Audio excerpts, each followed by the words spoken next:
maybe. There you go. You got it. Very good. Thanks. In case people don't get to listen, they can tune in another way. So for your information, this forum is being recorded and will be available on Kentucky Interfaith Power and Light's YouTube channel just as soon as we can upload it for you. Welcome again to the 6th presentation of Real Good News.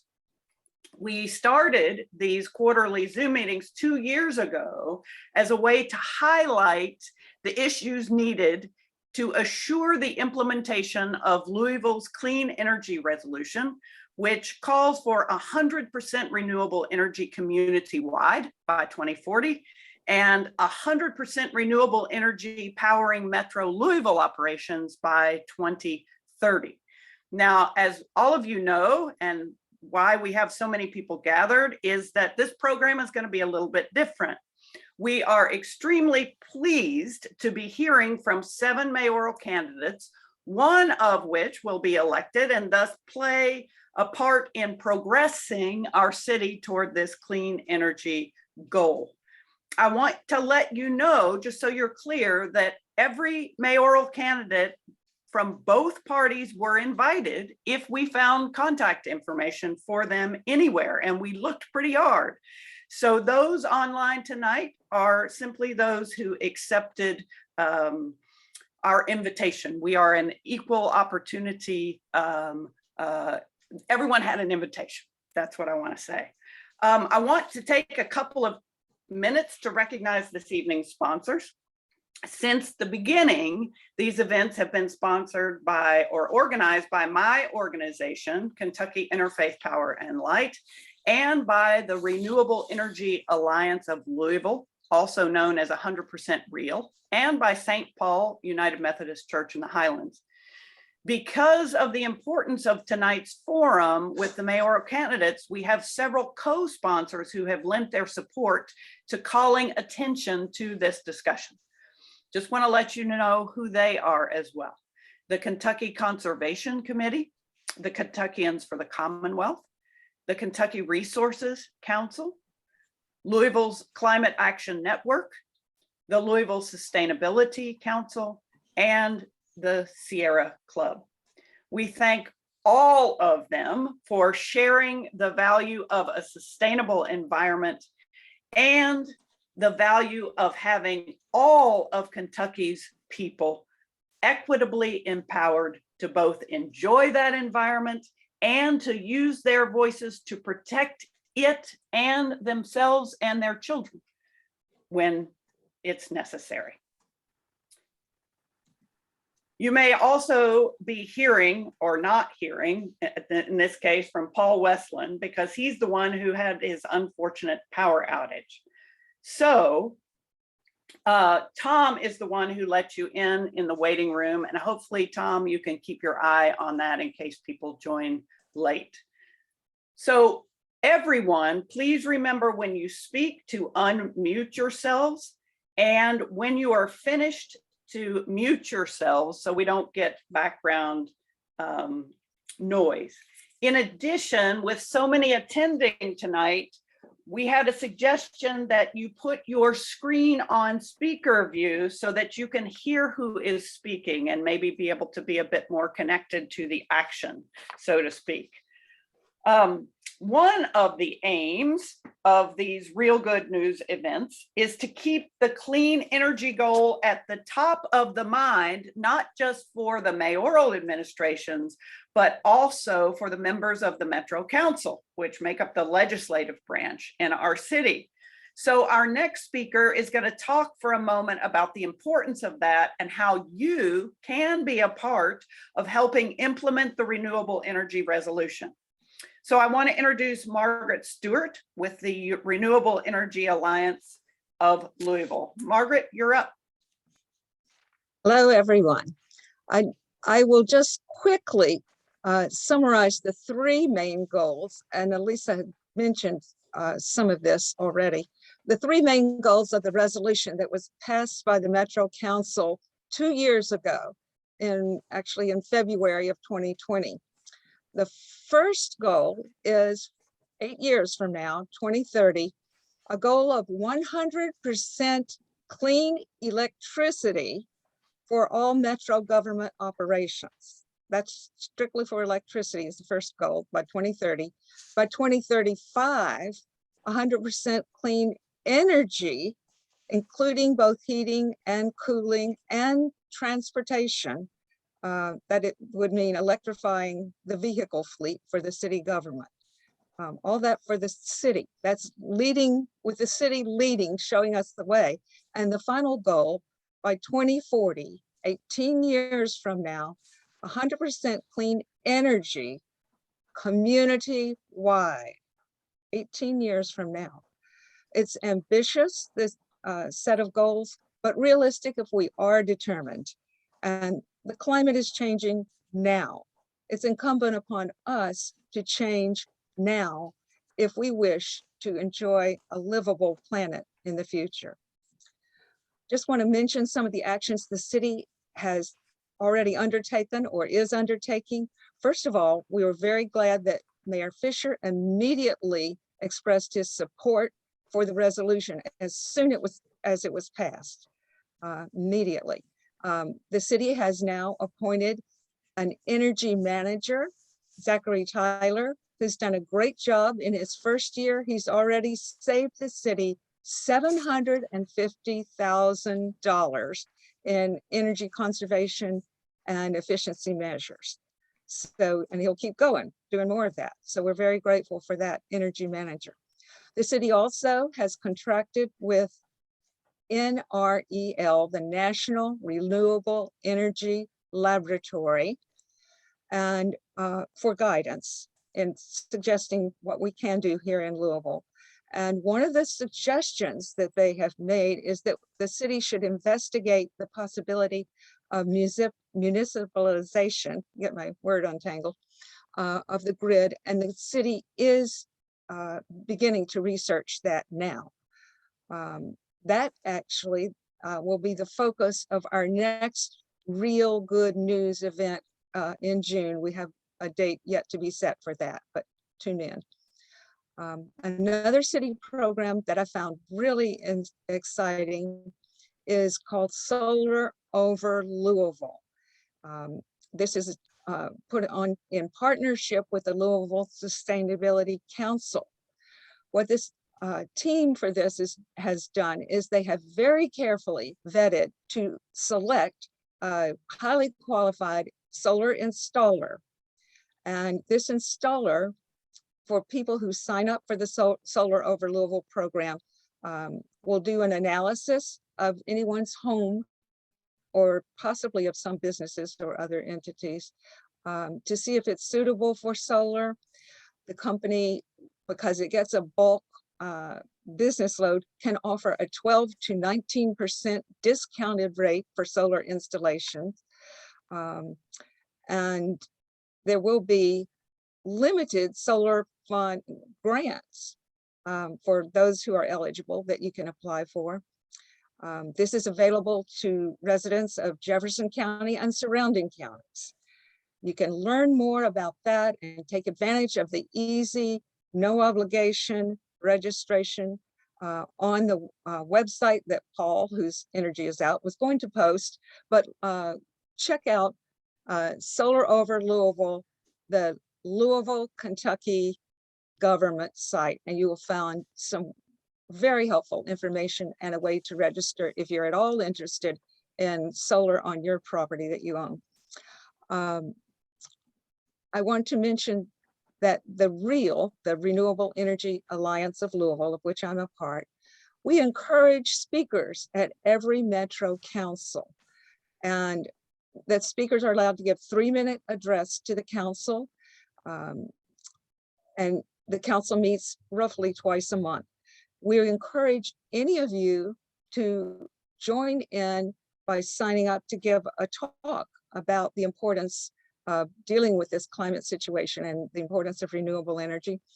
Each message is uniquely personal, and I think it's been really effective for the council. I think that's the way we got the council to pass the resolution in the first place, by doing these little talks on an ongoing basis. So you can contact Sam Avery, and I will tell you his contact information. We'll maybe post it later, hopefully. It's Samuel Avery at gmail.com. Sam will give you more information to facilitate if you are interested in signing up. He'll tell you how to do that. And thank you all for being here tonight. Back to you, Elisa. Thanks, Margaret. I just want to let you know that I put Sam's contact information in the chat as Margaret was speaking. So you have it in the chat if you want to get in touch with him and be one of the speakers in support of the resolution when at the Metro Council meetings. We really do need people to sign up for that. And now on to the meat of this evening's presentation. What I want to do first is to briefly lay out the ground rules for this forum, let people know how it will work, and then I will introduce our moderator and we will move forward with the chance for the candidates to share with you about their views of this resolution. So the first thing that you need to know is that all the candidates have received the questions up front. There will probably be just probably 3 questions, and they have received those questions up front because we're really not interested in them talking to each other as much as we are interested in hearing from them about the way that they would approach this resolution were they elected mayor. So each candidate will have a certain number of minutes to answer each question, and I will tell you what those allocations are right now. For the first question, each candidate will have 4 minutes. The reason for that is that 2 of those minutes, our expectation is that the candidates will spend introducing themselves and letting us know why they're running and what they offer. The next 2 minutes will be for them to answer the first question, which is simply, what is your stance toward Louisville's 100% resolution? Then the second question is 2-minute time frame. What is the biggest obstacle community-wide to implementing this resolution, and how would you work to overcome it? And then the third question is also 2 questions, and I will let Tom tell the candidates what that question is. There will be a timekeeper. I will serve that role. I won't say anything. You will just start and I'll start your time. I won't say anything until there are 30 seconds left in your overall time. So the first question, you won't hear anything until you've been speaking for 3 minutes and 30 seconds. So you're going to have to decide when you're finished introducing yourself and when you want to start speaking to the resolution. So I will say 30 seconds when there's 30 seconds left, at which point I'll just break in and say 30 seconds. And then in the end, I will say time when your time is up. And we would appreciate it if you would stop speaking then, because we think it's important that everybody get a fair chance to fully be able to answer the question, and everybody has the same amount of time. So that is our hope. That is how things will work. We will not, we have the candidates listed on a sheet of paper that we're using as a cheat sheet in alphabetical order. We will ask the first question in alphabetical order. We'll ask the second question in reverse alphabetical order. We'll ask the third question from the center moving out to the edges so that everybody goes in a different order each time that we ask a question. I hope that that is understandable for the candidates and for the people listening. We do have the wonderful gift of having Mr. Tom Fitzgerald, who most people know as Fitz, as our moderator. And Tom Fitz was the director of the Kentucky Resources Council from 1984 to 2021. KRC continues to be a nonprofit environmental advocacy organization that provides free legal strategy and policy assistance to individuals, organizations, and communities. And that assistance deals with environmental quality, resource extraction, energy, and utility issues. Fitz is also a professor at the Brandeis School of Law, and he teaches energy and environmental law and writes a lot. He, as part of the work that he's done at KRC, he has become a fixture in the halls of the Kentucky General Assembly. He's been roaming those halls like he did today since 1978. Think of that. He's been 44 years firmly engaged with Kentucky's policymakers on these issues that are so important to all of us. But perhaps more importantly, he's been engaged with those issues on behalf of those who follow us all the way out to the 7th generation. Finally, I want to say that Fitz has won many awards for lifetime service, 7 that he put in his short bio. But the one that caught my attention was the last one that he won in 2021 for the Kentucky Bar Association's Donated Legal Services Award. Amazing. We're so pleased to have you with us, Fitz.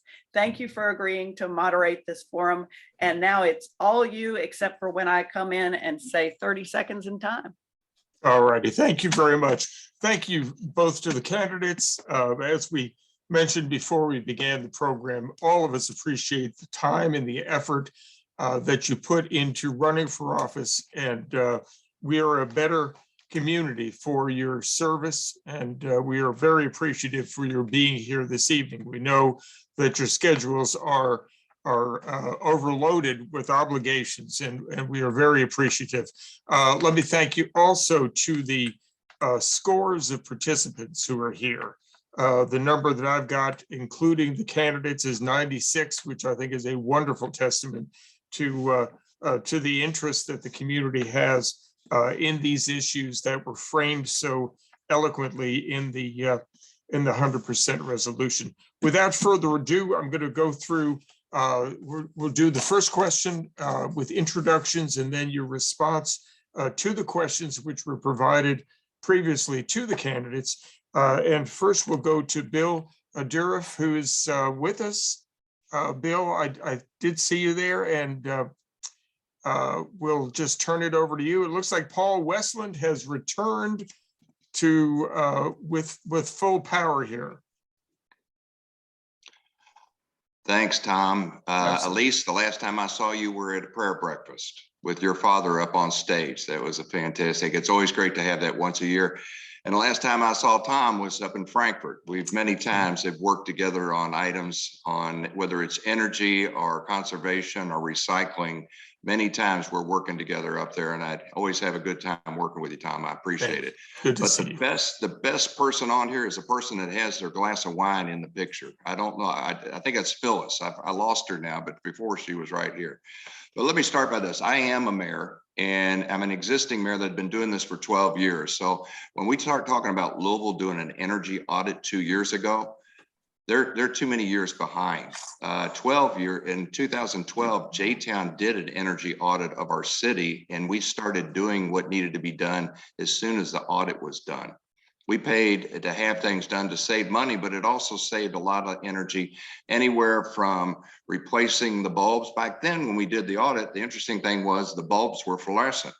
And since then, fluorescents have gone out, and now we're replacing things with LEDs. So I think the action item is we have to have action, not studies. So once we get a study, I think we need to move forward with action of whatever we can. So throughout the whole city, whether it's window replacement or energy savings in some way, we have already done this in the city, and we constantly are moving forward to looking what we can do next. As far as electric cars, 5 years ago, we started putting in charging stations. So again, as a sitting mayor, that we're already moving forward with the beliefs that you all are saying that 100% renewable energy is something that we're already practicing. Can we do more? Yes. Should we do more? Absolutely.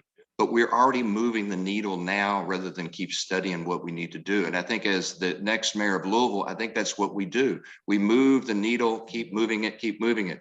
Baby steps are great, but as fast as we can move things, it's even better. The interesting thing is Louisville has put in charging stations. Theirs are in garages where you have to pay to park. Ours are in open parking places where you can move up, pull in, it's free. So we are trying to get the people used to charging, getting used to coming to the town, whether it's the library or one of our parking areas, to where they can charge, where they realize having the car charged is something very simple to do while you're shopping or while you're eating. The other thing that we've done is we realize that the tree canopy is another big issue that we have to look forward to. Not only are we looking for renewable electric energy, we're looking for how can we not need the energy in the first place. And one of the things is the tree canopy is our heat island. We have to look at not only where they've done the study of where the trees should be, but in the West End is a key item that we should look at to put trees in there more and more, and downtown should be a place where trees should be more and more, because those are the heat islands that need to be covered with our trees now and in the future. And as we go into the West End replacing the trees, it's not only the heat island replacement, it's also an economic engine that helps those people's houses gain in value. So as we move forward with the energy, renewable energy, or as we look forward of how we're going to handle the heat in this community and worldwide, we not only should look at ourselves, but we should look out and about ourselves. Thank you. We should be starting implementing all the things we can do now and then work toward the other items on a later date. Thank you. Always good to see the two of you, Tom, especially you in Frankfurt. We worked well together there. I appreciate it. Thank you, Bill. Thank you, Bill. Okay, and the next person on the list is Tim Finley. Tim, just the first question is, what is your stance towards the Louisville 100% resolution? Well, thank you all for having me. Thank you for this discussion. So just a little bit about myself. I think there's 2 minutes there. I'm the proud pastor of Kingdom Fellowship Christian Life Center here in Louisville, Kentucky. We just celebrated 14 years of ministry, March 2nd of this year. So very excited about that. I'm also the founder of the Life Development Corporation, which is a community development corporation in the city. We've done everything from HIV support to youth mentorship, so on and so forth. I am the former faith-based liaison in the Office of Safe and Healthy Neighborhoods in this administration, and a part of the criminal justice transition team for our governor. When it comes to this particular, the resolution, I definitely believe that it's a step in the right direction. My stance is pretty simple, that support for 100% renewable energy, it really does transcend partisan, cultural, and socioeconomic lines. So this is not something that we can approach as partisan. I also believe that this is not an idea for someday, but this is an idea that we have to make sure that we execute on right now. As my friend, Mr. Dourif, Mayor Dourif just pointed out, we've done studies.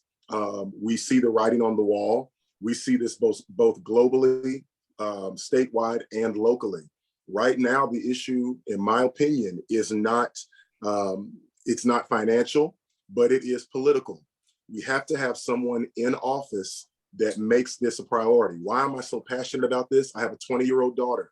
I have a 1-month-old niece, 1 month, Gianna. I have a church full of young people, young babies. And what I do and the decisions that I make right now will directly affect their lives. One day I'm going to be a grandfather. My grandson or granddaughter, what I do right now is going to be extremely important. So again, I think that this is the step in the right direction, but I think we have to have the kind of forceful, aggressive political will to not only deal with renewable energy, but we also have to realize that there are some environmental justice issues that need to be addressed. When you talk about the West End and those heat islands, when you talk about the tree canopies, they didn't get like that on accident. There are some things that have to be dealt with, and we've got to have that political will to say that in this administration, when I'm the next mayor, those answers or those questions will be answered. Thank you all. All right, thank you, Tim. Next on the list, Skylar Grodick. Same question to you. You got 4 minutes. What is your stance on the Louisville 100% resolution? Thanks for having me tonight. My name is Skylar Graddick. I'm a moderate Democrat running for mayor of Louisville. I'm a former police officer with the Louisville Metro Police Department. I did 6 years as a patrol officer in the South Dixie Highway area of Louisville, the 3rd Division. I'm also a former union lobbyist. I cut my teeth during the Bevin administration when there were lots of attacks on workers' rights and on our pension system. It was the KEA, Kentucky Education Association, and the FOP that sued against the sewer bill, it was called. They also tried to attack workers' benefits and passed legislation that really made it difficult for injured workers across Kentucky to have those benefits. And I was one of the last people standing who didn't back down on that. And so my expertise from my lobbying days gives me some insight into my stance on this resolution. I actually found the resolution. I did some research here. I found the resolution, which is a little bit difficult to do. My main issue with this resolution is how vague it is. Now, from a legislative standpoint, that can be a good thing because it gives people a lot of flexibility. But I think that this resolution is too vague. And it's not just me saying that. Actually, the last whereas in the resolution states that. It says, no one can predict what the final action plan will look like.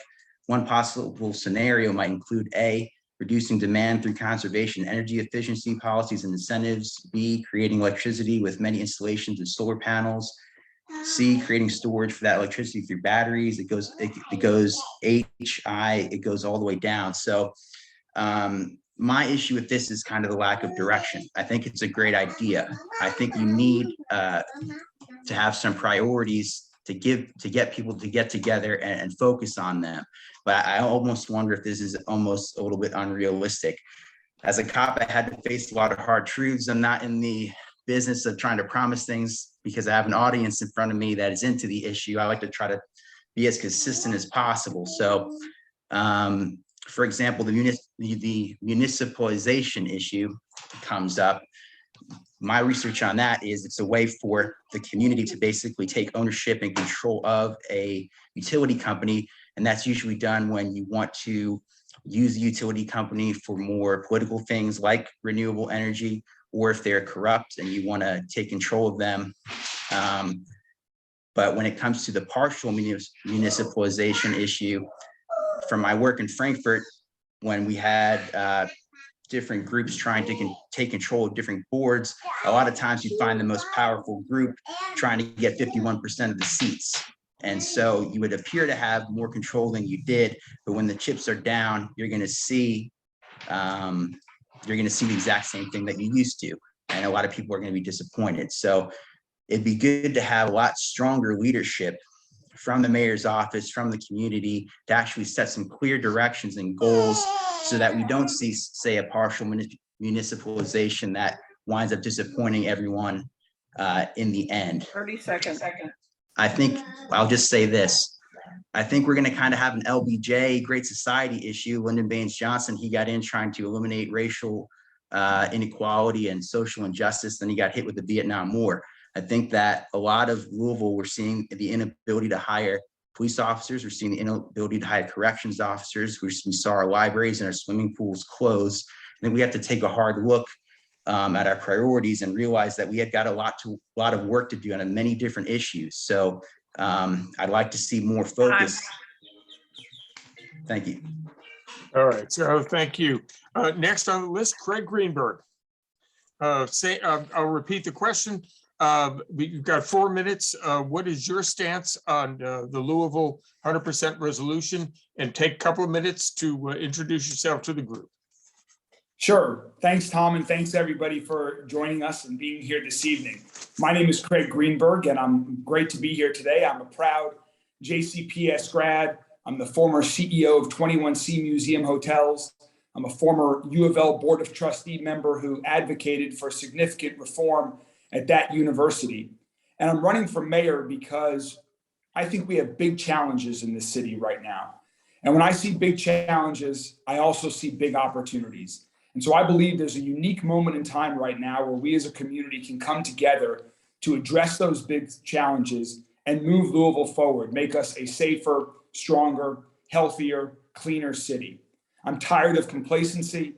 I'm all about action and collaboration. And so I'm excited to be here with you all to talk about efforts to make Louisville a better city when it comes to renewable energy.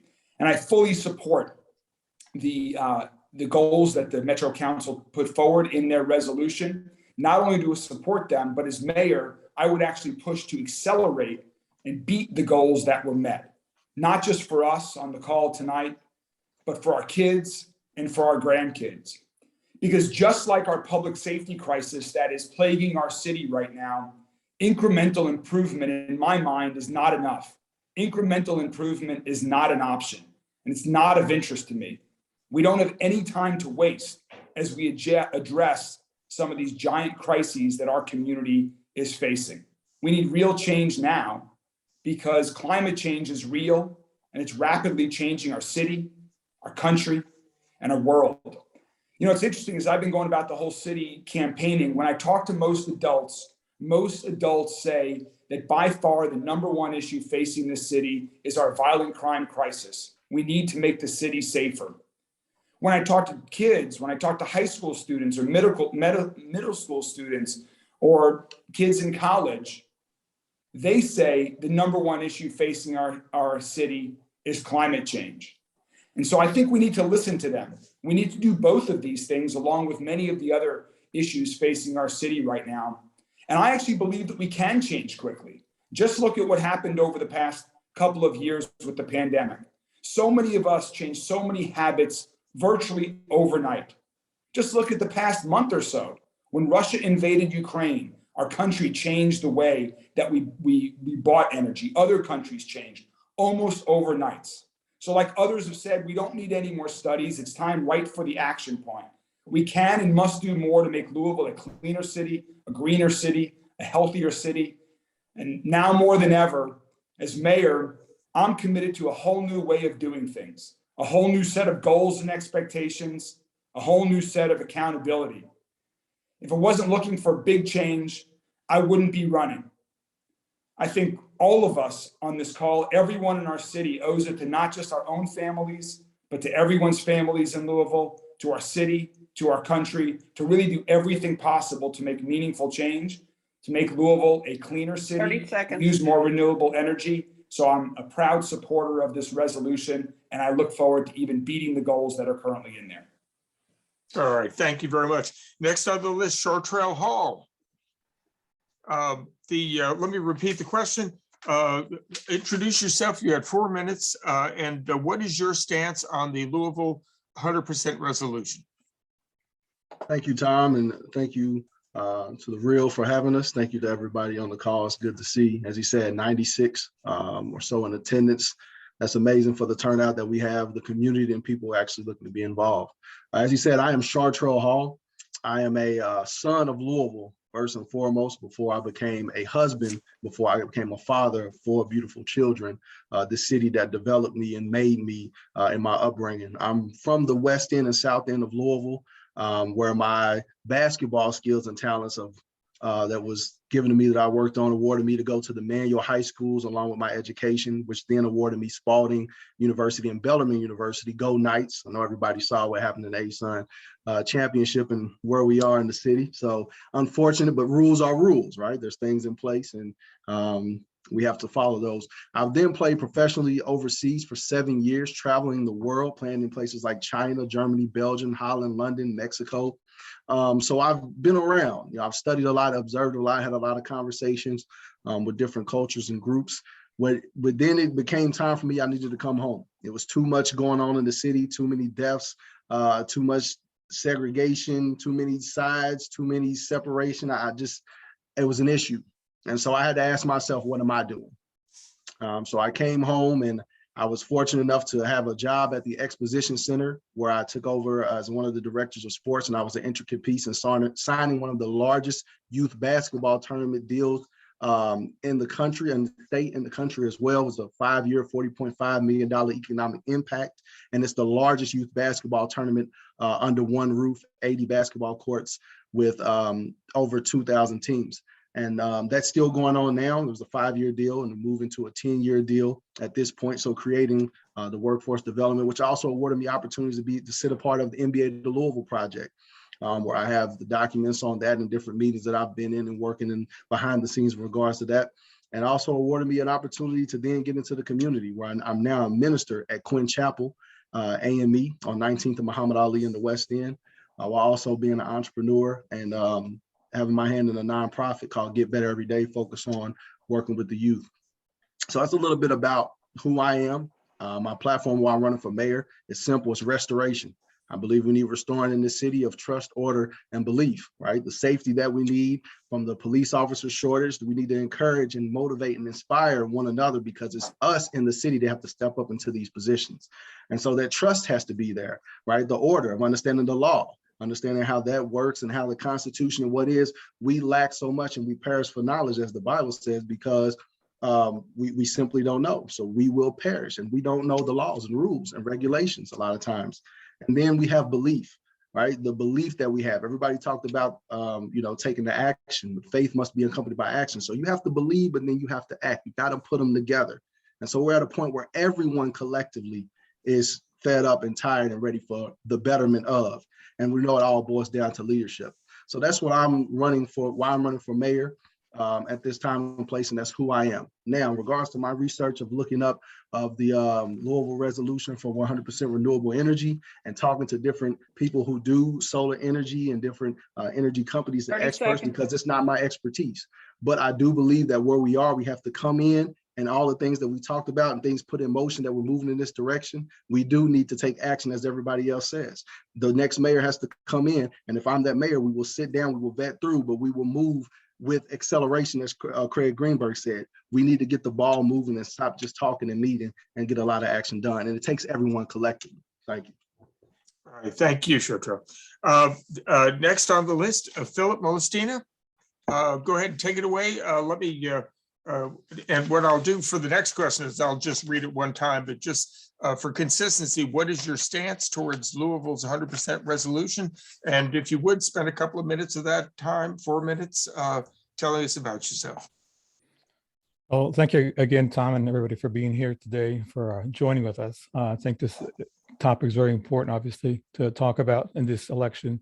I'm running for mayor Louisville because our city is hurting, like we know. Ongoing failures in safety, education, justice, access, opportunities that we all heard. And these failures are harming the well-being of our people, residents. And there is a sense of hopelessness in many issues that we've been seeing through this campaign process. I'm not running to wave a flag of a political party. As Mayor Deere said in one of these conversations, we were hoping this would be a nonpartisan race, but it's not the case. So I'm running, my goal is to take care of the people, working together with city council and local leaders. I've been doing that for the last 20 years, working in the community, working with people and just a lot of different types of issues.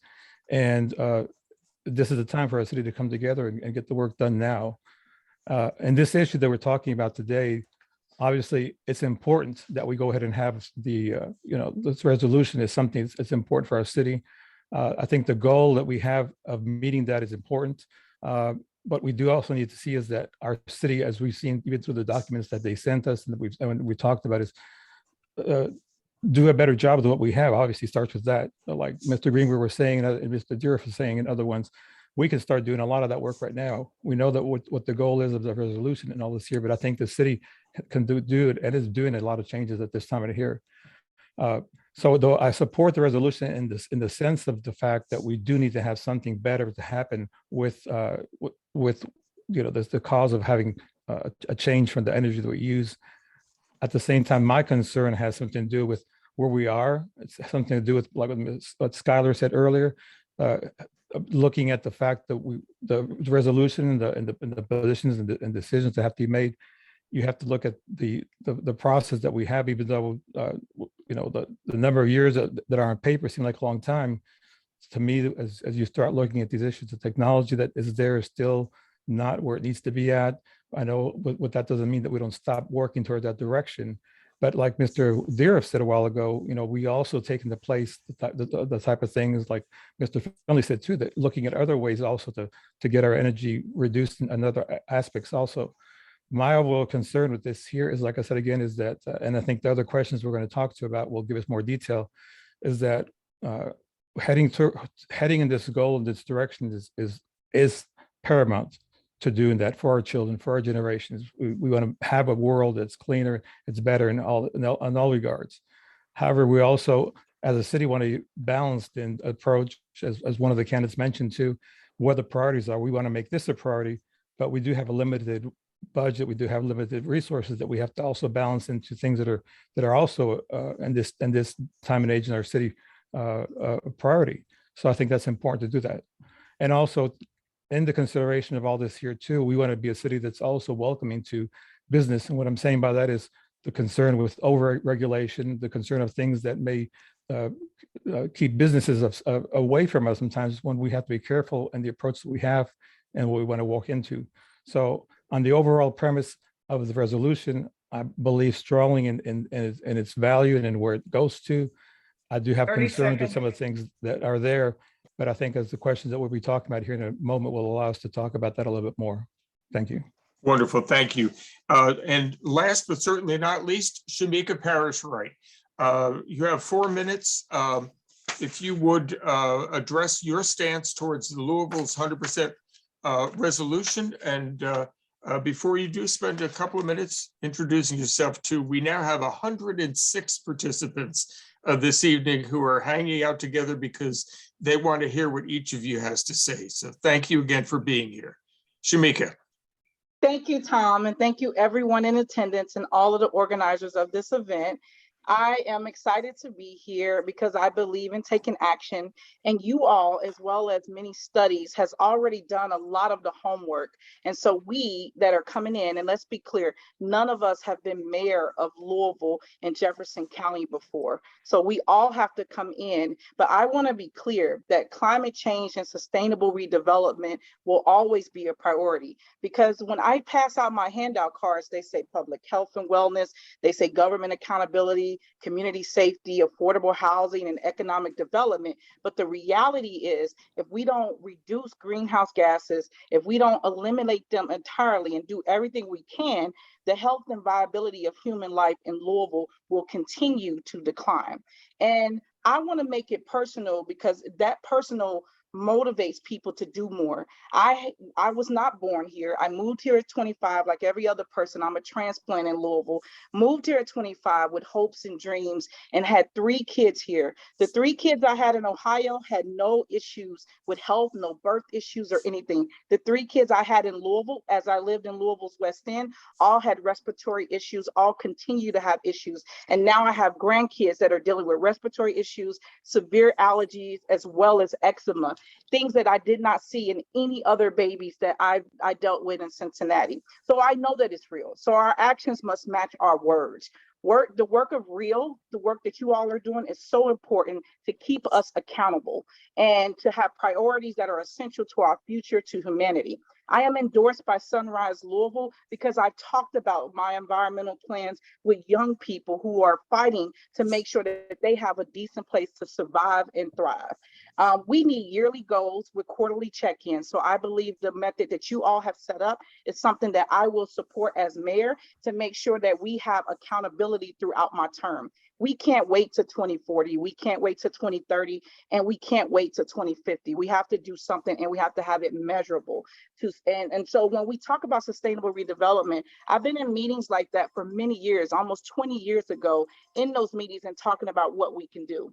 So when I talk about solutions to us to be viable and to make sure that we're doing our part, we got to deal with our energy, our conservation, rooftop solar, renewable gases, technology. I remember door knocking with REACT and talking about the air pollution and making sure that that STAR program has some real teeth in it.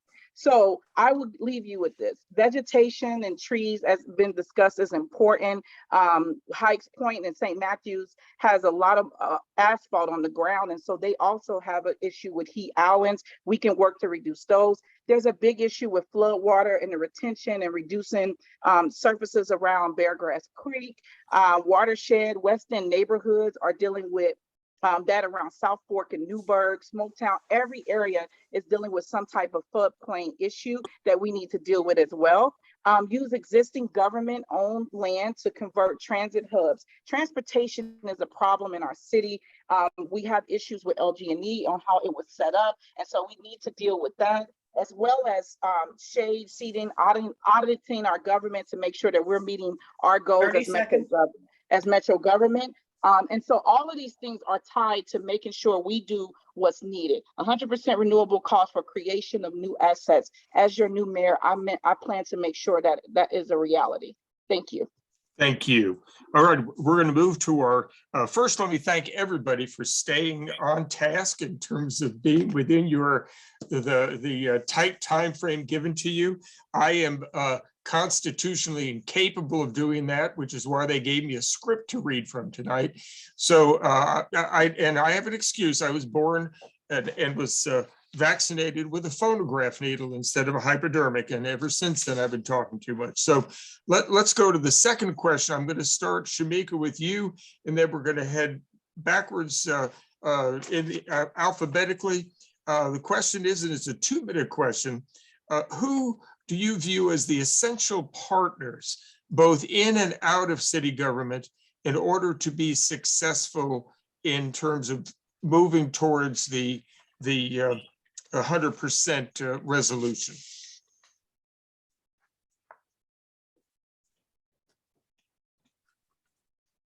You're muted, Shamika.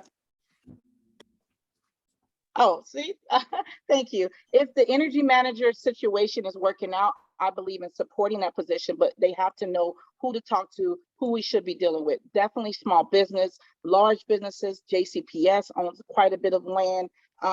Solar over Louisville, it sounds amazing. That making sure that that has all the resources and the support that it needs. Making sure that our young people are taken apart, giving them actionable items, having incentives for conservation, people who are reducing their energy and having some measurable goals for that. Making sure that every community and every neighborhood has goals to make sure that we're moving towards being renewable and sustainable. Dealing with our Louisville Metro Housing Authority and making sure all the properties that government agencies and other businesses own, make sure that they're doing their part to support the resolution. And secondhand smoke was a problem for me, and making sure that we are reducing heat islands by making sure we plant more trees and do all the things that are needed. All I'll righty. stop there. That's fine. Thank you very much. Phil, same question to you. Well, the essential part is, like Shamika was saying, I think adding to the energy director, which I've had with the information they shared earlier, was very encouraging as far as what the savings that have been done and what focus has there. But I think one of the essential part is going to be Metro Council, obviously, because at the end of the day, whatever the mayor wants to do and putting forward resolutions or want to do with this whole proposal in general comes down to, as it was mentioned earlier too, has to do with the funding, has to do with what are you going to allocate towards these resolutions and endeavors. So Metro Council definitely has to be a partner in that. On the outside, definitely technology developers, the people that are developing this technology have to be people that are looking at cities and companies that are trying to do this here. So we have to work definitely with them. The business community at large, again, once again, has to be a partner in the sense here by working with the city in this case here. But one concern that I have is how, and when you look at the documents that you have shared with us here, is how does LG&E come into the play here? Because if you think about it, you're talking of something that is in essence taking away the business they have. So the transition from them as a company and everything that involves there, the number of employees, you're talking, last count was over 3,400 employees, and we're talking about a time frame that is rapidly moving ahead. What's happening with that? So that balance act is really going to be very important to say, how does this whole thing come in here? I know that there's some things that have talked about it, but I see that as a crucial part of this whole thing there. All right, Phil, thank you very much. Chartrail, same question to you. I believe we'll hear a lot of the same things repeated from each candidate, as there's 7 candidates. To what Shamika said and to what Phil said. I think the first thing that we have to do is sit down with LG&E and KU. That would be the first thing, given that they are the monopoly company and that everything is squared away. And you look at the documentation, you're not going to be able to avoid or shake that even in the transition. And then it will work from the government piece of Metro Council to what Shamika, to what Phil said as well, because you have to know the temperature of the neighborhoods in each space, in each place, to understand what's needed, right? The lay of the land, that's truly important.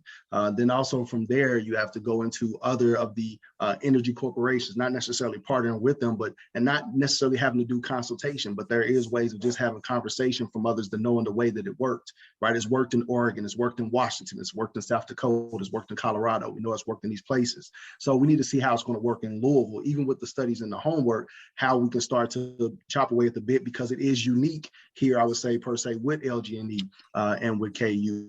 And so then again, as Shamika alluded to, and make sure that we get the youth involved, right? These young people in high schools and different colleges, as well down in middle schools. This is a topic and subject that they're engaged with. So when do we bring them to the fold to hear what they're researching and what they're studying, to start to pick their minds, because they are the future and next leaders coming up after us. So we have to continue to have that pipeline of leadership as we talk about energy. So yeah, thank you. All right, thank you. Craig, same question to you. And so I identified really 4 key partners outside of government. I view the entire city government as working together. So outside of the city government, first, the business community. We need more businesses. Like in a month or two, the Days Inn on Fern Valley Road is going to open up with 100% solar panels on their roof, using full solar activity energy for their hotel. We need more businesses that are going to do that type of investment, for a long-term investment in their own business and in the entire community. So working with big box retailers, manufacturers, even the quasi-private, public-private agencies like the airport or like JCPS, anyone with a large roof should be an initial target for a key partner to use more solar energy. Next are landlords. It's a pretty simple proposition for homeowners to install solar on their roofs. We need to also work with landlords who are not paying the electricity bill to give them encouragement, incentives, motivation, push them a little bit so that they too use it, even if it's going to save money for their tenants and not for themselves. We need to work with the entire land planning and development communities to encourage and to ensure that we're building more walkable and bikeable neighborhoods, because it's not just changing the type of energy that we use, but it's also reducing the consumption, reducing the amount of energy and fuels that we use regardless of the source. And walkable, bikeable neighborhoods are great for that. And finally, LG&E. And my approach to LG&E would be, one, is we need, even though the city government doesn't control LG&E, we need to encourage them to use more solar electricity to make it easier and cheaper for the company. And also, we need to encourage them to get more out of the Ohio River generating station and their hydroelectricity, so that can also be another alternate fuel. So together, those are the 4 key partners that I'd be working with to not just meet these goals, but to beat these goals. All right, thank you, Craig. Skylar, you're next up. Same question to you. Sorry, I unmuted myself there. Okay, so I'm going to repeat things as well. I think that obviously the current powers that be, as was just said, is a very important piece of this equation.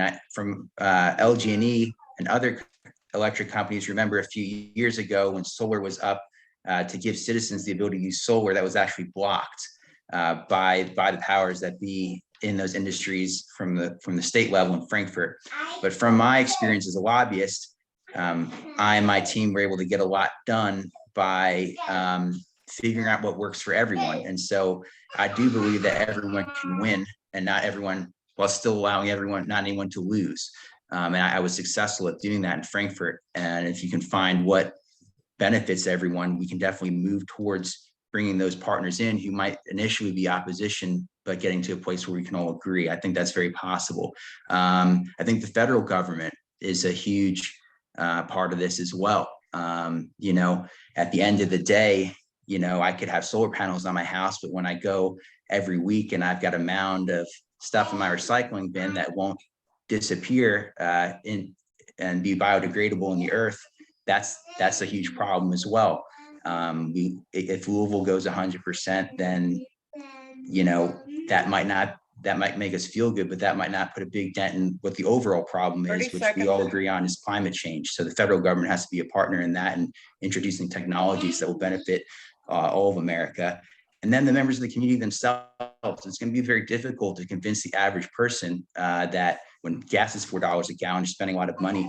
You know, a lot of people can't afford to insulate their homes. That's a major factor when it comes to energy use. So we've got to get the message out to the people to make them want to invest in the things and kind of shift our ideologies to make them want to invest in the things that will make this possible. All right, Scarlett, thank you. Tim Finley. Yeah, There I'm you gonna are. say this. Hey. Yeah, I agree with all of my colleagues. I think everyone has hit on some wonderful points, but I want to go in a different direction because I think if we keep doing the same thing, we're going to continue to get the same result. The most important partner, in my opinion, outside and inside, are the people. It's community. I'm reminded there's a quote that I use at the church all the time. The world will not be destroyed by those who do evil, but by those who watch them without doing anything. The mayor has to be the one to set the narrative. When you talk about reducing the carbon footprint, when you talk about getting homes and offices to net neutral at least, when you talk about electrifying the city, the vehicles, when you talk about dealing with heat islands, tree canopies, these are going to impact individuals. If individuals don't understand why this is happening, if they don't understand that crime is statistically, there's studies that have been done, that crime and heat are inextricably connected.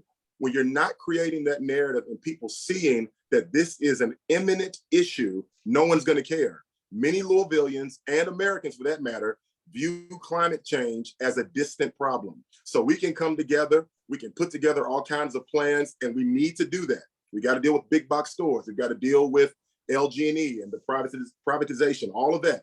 But if we don't sell what's going on to Louisvillians, we're going to continue to see this lackluster approach. So the first thing that I'm going to do as the mayor is to get on and sound the alarm that yes, your life is going to be impacted, but for the better. And we've got to start looking at our kids, grandkids, and great-grandkids. Before we do anything else, we got to sound the alarm, because if we don't do that, we're going to have an issue in our city, or a continued issue in our city. Tim, thank you. Bill, it's down to you. Last response to this question, then we've got one more, and we're going to start in the middle and work our way out. I would say the number one item, anytime you want to get something moving forward, is to bring the residents in and make them understand what is needed in order to make us a safe, healthy place to live. And if we explain to the residents the same way we've been doing it, we have those that are believing and those that aren't believing. But we need somebody that's in the middle that understands how to bring the two together. Now, the other thing I noticed that everybody keeps thinking the big companies are bad, that the bigger or institutions are bad, but they're looking for ideas of how to improve. And it's up to us to sell those ideas to them, to show them what the return on the investment is, both in human capital and in dollars. And if we can do both of that as a mayor, we move forward with the situation. The airport right now is putting in thermal energy. It's not by demand, it's by doing the right thing. So if we move to LG&E, or if let's say we move to GE, or we move to Ford and ask them something, I think it's all in the presentation of the next mayor has to believe that the return on investment is many-fold when it comes to the human. Now, the next thing to look at is what Tom and I am many times in Frankfurt. We have to have Frankfurt on our side, working with them diligently across the state. As we look at utilities, and we keep talking about privatizing the utility or not privatizing them, as the past president of Kentucky League of Cities, a lot of the cities in this state own their own utilities. So when we start talking about solar energy, 30 seconds. When we talk about solar energy, Tom, you know, we had a hit up against the payback. Would the payback be retail or would the payback be wholesale? And there was a big debate on that. And I think it's a matter of somebody being able to go to Frankfurt and work the system in order to get what needs to be done to save our city. Oh, thank you. Candidates, all good observations, very much appreciated. We have one question left that also speaks to the 100% resolution, and I'll read it once and then we're going to start in the middle. So Craig, you're going to be up first on this one.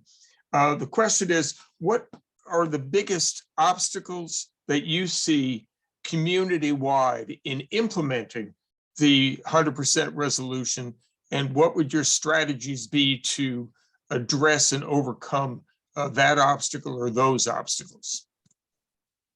Sure, thanks, Tom. I think the few biggest obstacles are first willpower. We need to encourage people to reduce their consumption and explain to them why that's important, even if they'll get used to new habits. When we change habits, it's always difficult, but once we adapt, it becomes the new normal for all of us. And so encouraging and selling why this is important, not just for today, but more importantly for tomorrow and the future, is encouraging the people of Louisville to change some habits modestly so that we really improve our climate. We also need to change the ways that we generate power. And I talked a little bit about that earlier, by using more solar power, by more hydropower. And it just needs to be a priority for the city government. All of the tools are there. It just needs to be a priority to make these things happen. And finally, I also think one of the challenges is that we need to support, some of this costs money, and it costs money upfront and has a very incredible long-term return on investment, but it does cost money upfront. And so I think it's critically important that the city support those consumers, those residents who can't afford to make the needed changes. When it comes to home improvements, to better insulate a home, particularly if you're renting, we need to provide incentives for that to happen. When it comes to transportation, not everyone can afford an electric vehicle, for example. And so we need to provide additional incentives and support for those who don't have as much to afford that. We need to improve our public transportation system. So it's not just something that people feel like they have to take, but that it's something that people want to take, and improve, really strengthen that. So those are some of the obstacles, but I'm confident, just like all of the challenges that we face in Louisville, we can come together and put these solutions into place and make Louisville a safer city, a stronger city, a healthier city. And I truly believe that a clean city is a safer city, it's a happier city, it's a more vibrant city. And so these are going to be priorities of mine, working with you all and other colleagues and friends across the city to implement these solutions. Thanks so much for having me here tonight. All right, thank you, Craig. Skylar, up to you. Sure, I think that the biggest obstacle we probably have to face is how fast we want to implement this. Now, that doesn't mean that we shouldn't take steps, like I said, but when I was doing research, the opposition to this resolution, this sounds kind of far-fetched to me, but I think it illustrates a point, is that I think they said that if we wanted to go 100% green with wind, for instance, that would take about 20% of the land area of Jefferson County. And if it was solar, about 90% would have to be covered in solar panels to make up our energy needs. But I am encouraged. I do like technology, and I read a lot about it. Technology is getting better all the time. So I think that as time goes by, we'll be able to see technology improve. For instance, when it comes to batteries, and people know this from charging your phone, whenever you charge your phone, a new phone, it lasts a lot longer than when it's older. And so, but I just read an article that they were able to design as a concept a battery that's able to be charged about 3,000 times or something like that, and not see any downgrade in its ability to hold a charge. So, I mean, if we're going to use solar, if we're going to use wind, we need a place to put those things. We have to be realistic. I am encouraged, though, that those technologies are improving. And I think people want to use them. Like I drive a Toyota Prius, which wasn't fun when I was pulling up to the police academy and training, but I do drive it. I save a lot of money on gas. People want to save money. My brother has a Dart that he can charge and drive around with basically no money paid. But hold on, Grace. And so people want to use these technologies. It saves them money. So as technology improves, I think we'll see more adopting. But I think we got to be patient with ourselves, not try to force it and wind up hurting ourselves politically by forcing people to do things. I think as technology improves, we'll see people want to save money, want to save the environment. Time. All right, thank you, thank you. Chartrell, if the question is yours. Thank you, Tom. Yes, so I believe the biggest obstacle, and Tim alluded to this the last question, is the people. We are at a point where we always have, but we fear change, right? We fear the unknown. And even with the resolution breaking down from 2030, 2035, 2040, of where we're looking to be full community wide at that point of 2040, starting at 2022, how do we get people prepared, proper preparation to be able to understand what is to come and how solar panels. So I think that's going to be a huge obstacle that we have to chop away at to get to the point of understanding, as businesses will start to pick up on. But you have so many issues going on within the city. How can you educate when so everybody's mind and chaos is all over the place right now? People are thinking about being safe, thinking about crime, they're thinking about work, they're thinking about money. Do I have enough to pay? Gas prices, so forth, bills, their children. You have a lot of things going on. So we have to continue to be meticulous about it. The second issue that I believe is that once we open this up fully and we get rolling, as it's already been things being done, but once we get rolling, there's going to be a lot of companies and businesses parasiting. And I mean, there's a lot of companies that are not good that'll come in and door knock and look to sell you something quick and have cheap work and cheap labor done. And then you have more issues because you had this done to your home and put on your house, someone who wasn't qualified, who was not vetted out. So we have to make sure that we're protecting our citizens from those that are coming in that are looking to prey upon different individuals as well, to sell them something just to get a quick fix or quick money because of us moving to this renewable energy. Thank you, Chartrell. Tim Finley. So There you are. my grandmother used to say all the time, you don't know what you don't know. I think there are two issues, and I alluded to it in my previous answer. For those who do know, I think it's a political division. In the world of climate change, it's between those who accept the urgency of the problem and those who don't. So we got to deal with that. That's where, again, leadership comes into play, that this has to become an absolute priority in terms of messaging and narrative. We have amazing people, amazing, we've got REAL, we've got the NREL, we've got some amazing community partners, the Office of Advanced Planning and Sustainability. They're doing the work. The mayor and the administration has to broadcast that, has to talk about the fierce urgency of now. We have to deal with the environmental issues in marginalized communities. So for instance, we talk about tree canopy. Well, I think in 2014, and I think it's the same now, Louisville was the #1 place for heat islands. And there was this undertaking, I think, to plant 1.2 million trees. I think as of 2014, 15, 10,000 had been planted. Well, you can't just go into certain areas and plant trees because of infrastructure. So, which means that we've got a plan to have cooling stations in places like the West End and downtown. We got to explain that. When you talk about public transportation, the reason why I'm pushing fare free transit is to get people out of cars, and onto the Transit Authority of River City, and making it affordable, making it free.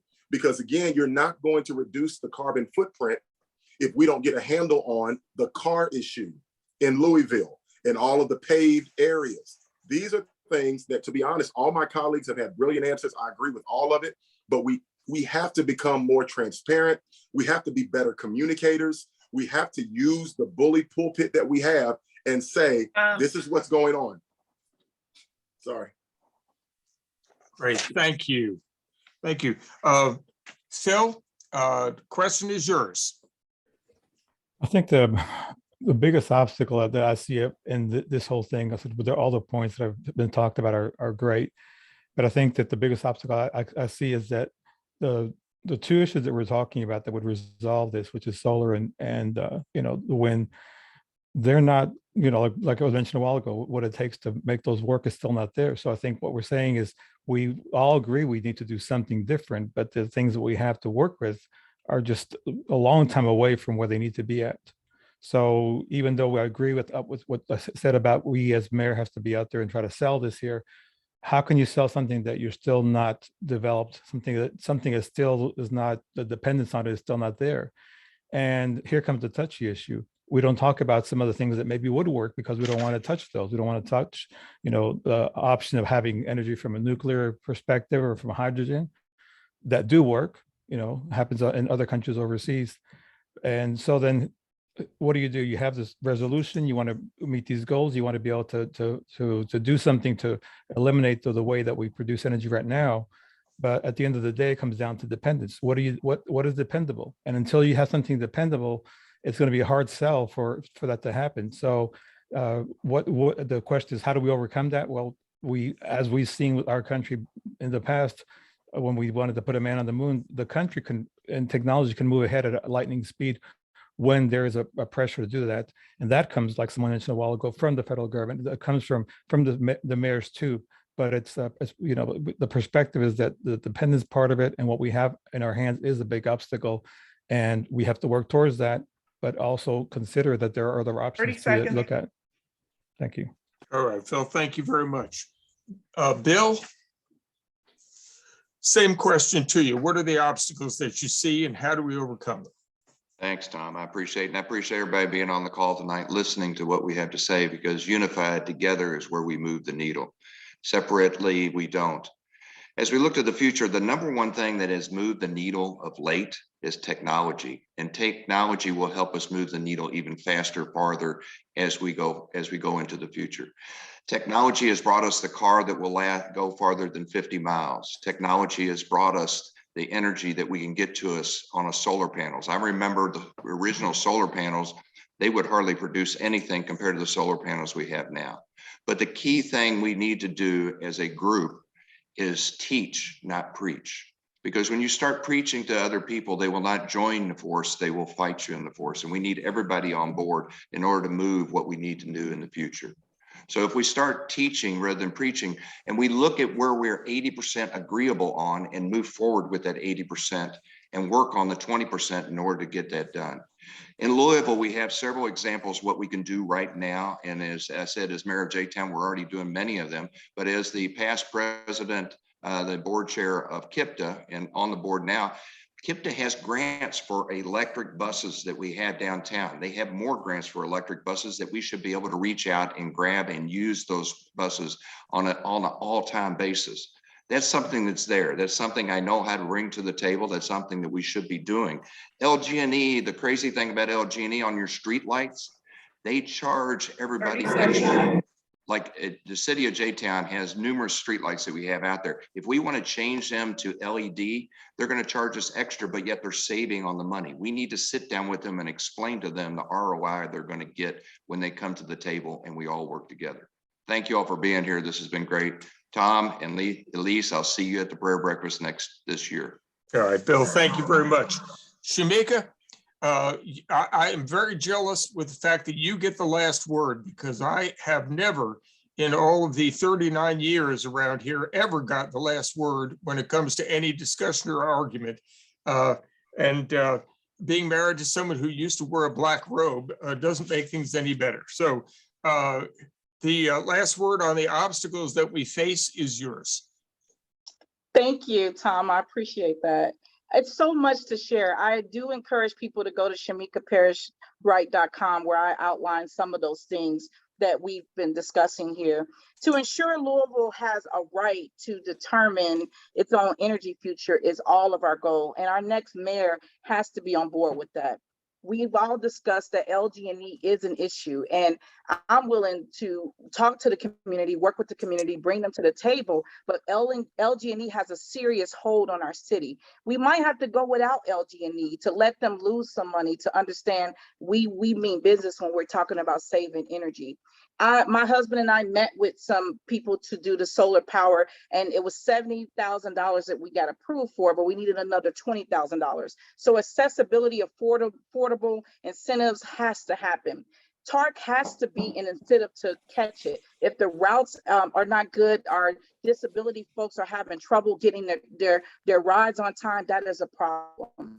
Our lights take 43% of the energy, and they need to be LED, they need to be solar power, motion censored. And so all of these things that we're talking about, LG&E is at the center of this. So they have to be at the table, and we have to hold them to that. I'm for everything I heard, but nuclear, we're just now still trying to reimagine past coal. We're not ready to bring on nuclear at this stage. I work for Kentuckians for the Commonwealth, and I watch what those communities went through as they got rid of coal. 30 seconds. Our young people are the way to help us get there. We have Beargrass Thunder. We have amazing groups that is working on this REACT all the time. Bring them to the table. Let them help us make the decision. And I'm going to make sure they're a part of my accountability team and my transition team. So working together, like everyone said, making sure that our lobbyists and everyone is on the same page and making sure we hold people accountable. The airport was set up to receive light rail. Why haven't we had that yet? We got to start making our words match our Time. actions. Thank you. All right. Let me, I'm going to send this back to Lisa in just a second, but let me express on behalf of we still have 101 participants here that are listening, that are participating. Let me express the appreciation of every single one of them. With each of you, we are well served as a community by having a pool of candidates of this caliber who bring their life experiences, their unique perspectives, their hopes, and their passions to this campaign. We wish each of you well, and we appreciate so much that you are willing to take the time to discuss these issues that are very important to the organizations that put together this forum, your thoughtful responses, the time that you took, the fact that you showed up. Because one thing I have learned over the years is the day belongs to those who show up and who keep showing up when it comes to making positive change, when it comes to building community. And we are so appreciative to each one of you for taking the time to be with us, to introduce yourselves, your thoughts, your concerns, and your passions. I'm going to send it back over to Lisa I think we have John Gage is going to help send us back out into the world this evening. So thank you all again very much. Thank you very much, Tom, and to the candidates and to our co-sponsors. After this forum ends, we invite you to take some actions by checking out the Renewable Energy of Louisville's website. Consider joining REAL. And while you're at it, check out the sites of our co-sponsors as well, because all these groups are in the trenches working, and they can give you an opportunity to get involved. Second, consider giving a 3-minute address to the Metro Council. Again, you can contact Samuel Avery at gmail.com to make that happen. Also, be sure to read about the Solar Over Louisville. That's a great program, and it can help you get started as an individual. And obviously the coming together of individuals is what community is. So check out Solar Over Louisville, and then we can worry about what we're doing collectively as well after you do that. Finally, I would invite everyone to vote for the candidate of your choice in the primary on May the 17th. We all need to vote to make our voices heard, and I hope you will do that. Thank you so much for being here. John, I'm looking forward to the song that you pull out of your hat to send us out into the evening in peace for rest. Thank you, Lisa. And this song is written by a fellow named John Hall from New York. And in the early 70s, he formed a band called Orleans, toured with that band as the lead person, vocalist, instrumentalist, and songwriter. And then when 2000 came around, he began to develop an interest in politics, and ultimately was elected to New York's 19th district to the House of Representatives, US House of Representatives. And he did that for 4 years, one term. And then he went back to touring with his band. Whatever that says, I don't know. It's a song called Power, also recorded by the great Holly Near.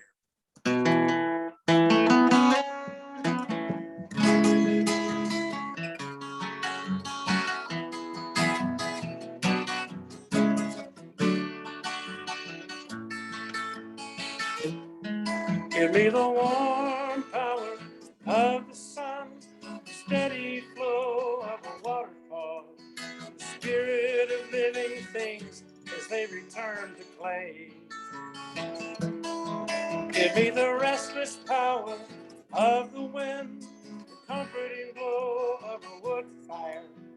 Take all your coal-fired power plants away.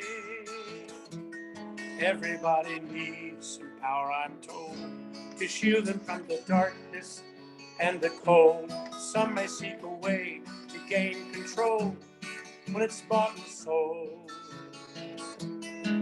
I know that lives are at stake, yours and mine and our descendants in time. So much to gain, so much to lose. Every one of us has to choose. Give me the warm power of the sun, the steady flow of a waterfall, the spirit of living things as they return to clay. Give me the restless power of the wind, the comforting glow of a wood fire. Take all your fossil fuel poison power away.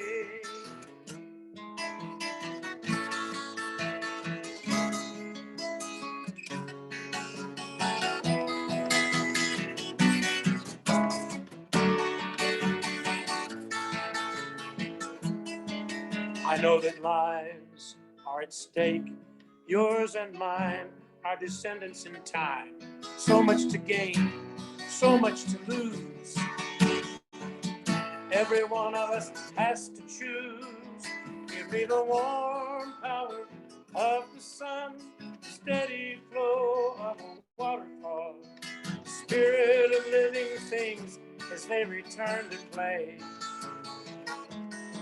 Give me the restless power of the wind, the comforting glow of a wood fire.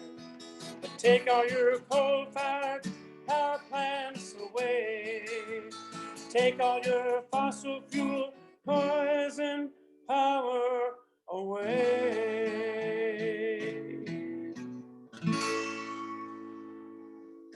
Thank you. God bless you all. Thank you. Thank you so much, John. Good night, everyone. Thank you.